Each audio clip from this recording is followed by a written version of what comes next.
स्वागत है हमारे यूट्यूब चैनल पर। दोस्तों, अखबार में आज बहुत सारी अपडेट आई हैं हरियाणा की भर्तियों से रिलेटेड।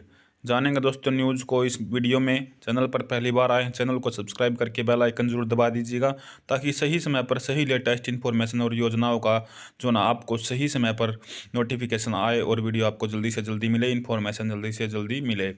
तो हरियाणा कर्मचारी चयन आयोग की भर्तियों में अब 70% सवाल केवल विषय से संबंधित पूछे जाएंगे।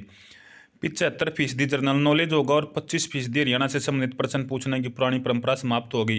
यानी कि दोस्तों लगभग हरियाणा जीके को समाप्त करने जा रहे हैं। थोड़े बहुत क्वेश्चन आया करेंगे, उसमें भी दोस्तों क्या है, सबसे ज़्यादा क्वेश्चन पूछे जाएंगे अब जिस भर्ती से रिलेटेड सवाल हैं या फिर जिस फील्ड से रिलेटेड सवाल हैं, जो भी भर्ती होगी। जैसे ग्राम सचिव की भर्ती है, ग्राम सचिव से रिलेटेड सब्जेक्ट रिलेटेड। पटवारी की भर्ती है, पटवारी से सब्जेक्ट रिलेटेड। इस तरीके के आयोग का भर्तियों का कैलेंडर भी जारी करेगा। तो यह भी एक बहुत ही बड़ी घोषणा है दोस्तों अभी तक, कि भी आयोग जो है एडवांस में अब जो है ना आगे भर्तियों का कैलेंडर जारी करेगा, ताकि इच्छुक उम्मीदवार एडवांस में जानकार रहें और तैयारी उसी हिसाब से करें।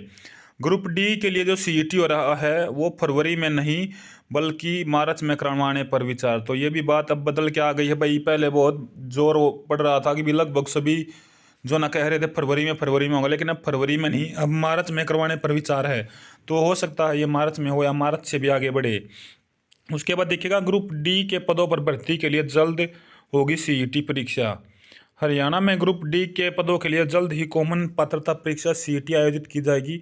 इसके लिए मुख्य सचिव संजीव कौशल ने सभी प्रशासनिक सचिवों को 7 जनवरी तक हरियाणा कर्मचारी चयन आयोग को अपने विभागों में जो रिक्त पद भरने की लंबित मांग भरने के भेजने के निर्देश दिए हैं। मुख्य सचिव ने बताया कि ग्रुप डी के कुछ पद जैसे कुक, नाई, waiter, dresser, cleaner, animal attendant, माली, बड़ई, पेंटर, दर्जी आदि में विशेषज्ञता की जरूरत होती है। मतलब दोस्तों इन पोस्ट के लिए एग्जाम नहीं होगा, इनका डायरेक्ट आपका स्किल टेस्ट होना था, वो उनके तौर पर लगेंगे। इसलिए इन श्रेणियों में विशेष अनुभव और विशेष प्रशिक्षण की आवश्यकता होती है। कौशल ने कहा कि अधिकारियों को यह भी निर्देश दिए गए हैं कि एचएसएससी को मांग पत्र भेजने के दौरान अपने विभाग में ग्रुप डी के उन विशेष पदों के बारे में उल्लेख करें जिनके प्रशिक्षण की आवश्यकता है। उन्होंने बताया कि ग्रुप डी पदों की मांग भेजने के संबंध में किसी भी स्पष्टीकरण के लिए एचएसएससी के साथ संपर्क कर सकते हैं। तो दोस्तों कुछ पोस्ट बता दी गई हैं इनके लिए, जो है ना, एक तो है भी कि डायरेक्ट जल्दी ही परीक्षा होगी ग्रुप डी के लिए। कुछ ये पोस्ट है जिनमें परीक्षा ना होकर इनका अनुभव यानी एक्सपीरियंस की जरूरत पड़ती है दोस्तों। तो इसके लिए भी ये बताया गया है, तो डायरेक्ट इनकी भर्ती होगी। उसके बाद 31 दिसंबर 2022 को एचटेट वैधता समाप्त होने वालों को बीटीजीटी भर्ती में मौका मिलेगा। तो ये बताया गया पहले ही, जिनका एचटेट की वैधता समाप्त हो चुकी है उनको जो भर्ती निकलेगी अब टीजीटी की, उसमें मौका जरूर मिलेगा। दैनिक सवेरा ने पूछा कि टीजीटी भर्ती के लिए भी आवेदन शुरू नहीं किए गए। इनसे उन उम्मीदवारों की चिंता बढ़ गई जिनके एचटेट की वैधता 31 दिसंबर को यानी 7 साल दोस्तों जिनके पूरे हो गए। तो एक घोषणा की गई, जिनके 7 साल पूरे हो गए हैं उनको इस भर्ती में मौका मिलेगा, चाहे आपका 31 दिसंबर तक वैलिड था या नहीं था, तो उन्हें मौका मिलेगा। अध्यक्ष भोपाल सिंह खत्री ने बताया कि स्कूल शिक्षा विभाग से टीजीटी पदों की योग्यता और अन्य बिंदुओं पर स्पष्टीकरण मांगा था, लेकिन अभी तक नहीं आया है। विभाग को रूल्स में परिवर्तन करना है, अभी तक ये परिवर्तन नहीं हुए हैं, इसलिए टीजीटी की भर्ती प्रक्रिया जो ना शुरू नहीं हुई है। अध्यक्ष ने कहा कि चूंकि आयोग की तरफ से टीजीटी पद विज्ञापित हो चुके हैं, बाद में उनके लिए आवेदन नहीं किया जा सकता, इसलिए अब दोबारा जब टीजीटी के पद भी विज्ञापित होंगे तो उन आवेदन जो उम्मीदवार जिनका टीजी जो दोस्तों अभी एचटेट जिनका खत्म हो गया 31 दिसंबर तो उनका जो है ना इस भर्ती में मौका मिलेगा। दूसरा, अभी पुलिस सिपाही रूल्स भी अभी तक नहीं आए हैं। देखिए दोस्तों, पुलिस की जो नई भर्ती है वो मान्यता तो हो गई, यानी कि 5,000 जिसमें कि भी पुरुष सिपाही और 1,000 महिला सिपाहियों की भर्ती आएगी, लेकिन पुलिस संबंधित भर्ती रूल्स भी अभी आयोग के पास नहीं आए हैं।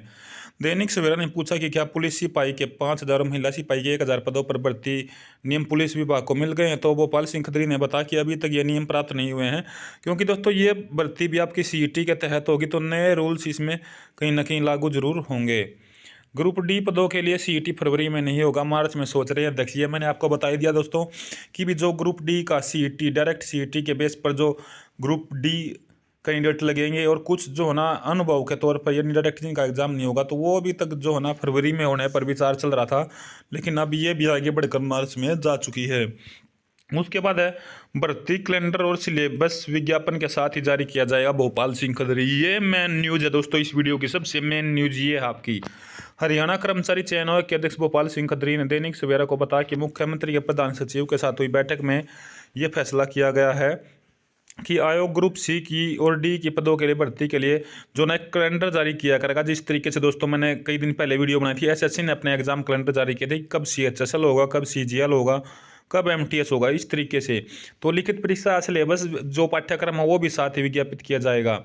उन्होंने बताया कि इच्छुक उम्मीदवार समय रहते तैयारी कर सकेंगे और बताया कि लिखित परीक्षा में सामान्य तौर पर जो सामान्य जनरल नॉलेज क्वेश्चन है उनके बारे में 70% प्रश्न पूछे जाएंगे और जिस पद से जुड़ा हुआ यानी जिस सब्जेक्ट से जुड़ा हुआ, जिस फील्ड से जुड़ा हुआ दोस्तों वो फॉर्म भरेगा, उसके भी 30% सवाल कुछ पूछे जाएंगे। इसमें दोस्तों 2-4 प्रश्न हरियाणा से जुड़े पूछे जाएंगे, जो कि अब दोस्तों अब तक 25% आते थे ना दोस्तों, यानी 25 से 20-22 क्वेश्चन आते थे, तो अब वो 2-4 क्वेश्चन ही आया करेंगे। तो हरियाणा जी के बारे कम ध्यान दीजिएगा।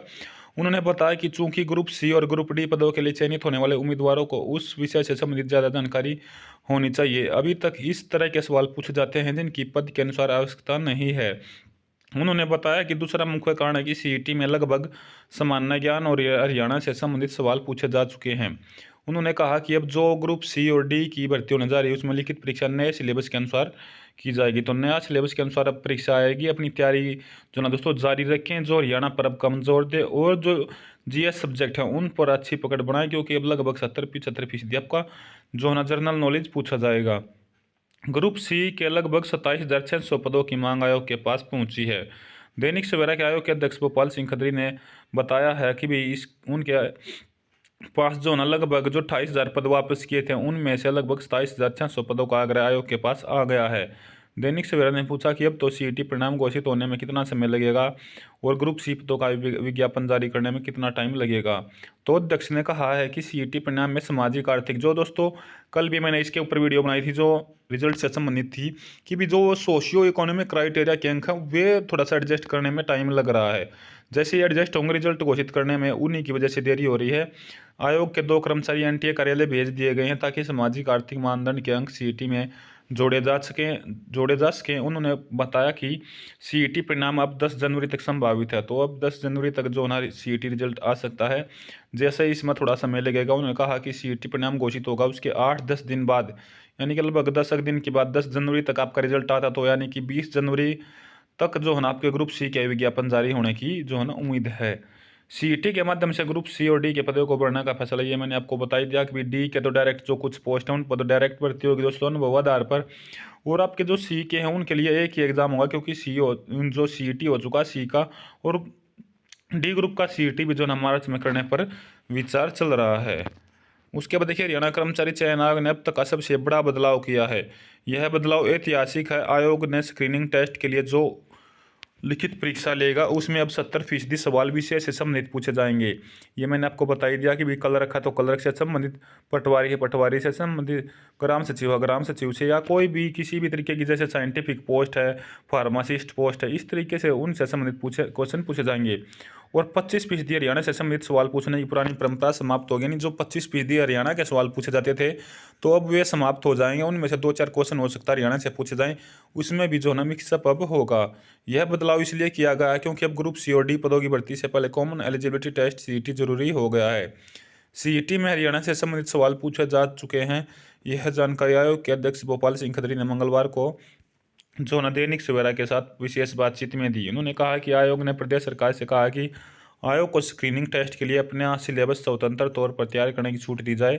प्रदेश सरकार ने आयोग को लिखित में भेजा हुआ था कि जिसमें 75% जनरल नॉलेज और 25% हरियाणा से संबंधित सवाल पूछना जरूरी किया होता। अब अध्यक्ष ने कहा कि इस संबंध में मुख्यमंत्री मनोहर लाल के प्रधान सचिव उमा शंकर के साथ गत सोमवार को बैठक हो चुकी है और प्रदेश सरकार ने इसमें हाँ कर दी गई कि जो दोस्तों आयोग सिलेबस तैयार करेगा उसी से रिलेटेड जो है ना पेपर पूछा जाएगा। हरियाणा कर्मचारी चयन आयोग भविष्य में ग्रुप सी और डी पदों के लिए होने वाली भर्तियों के लिए लिखित परीक्षा में स्वतंत्र तौर पर प्रश्न पूछ सकेगा। तो ये मेन न्यूज़ आई है दोस्तों आज हरियाणा की भर्तियों से रिलेटेड। तो वीडियो को ज़्यादा से ज़्यादा शेयर कर देना। चैनल पर पहली बार वीडियो देख रहे तो सब्सक्राइब जरूर करिएगा दोस्तों। साथ में बेल जो नोटिफिकेशन आइकन है उसको भी दबा लीजिएगा ताकि जैसे ही नई वीडियो अपलोड हो नई जानकारी आपके पास सबसे पहले पहुँचे, सटीक पहुँचे। तो ज़्यादा से ज़्यादा शेयर कर देना। धन्यवाद। जय हिंद, जय भारत, जय हरियाणा, जय हरियाणी।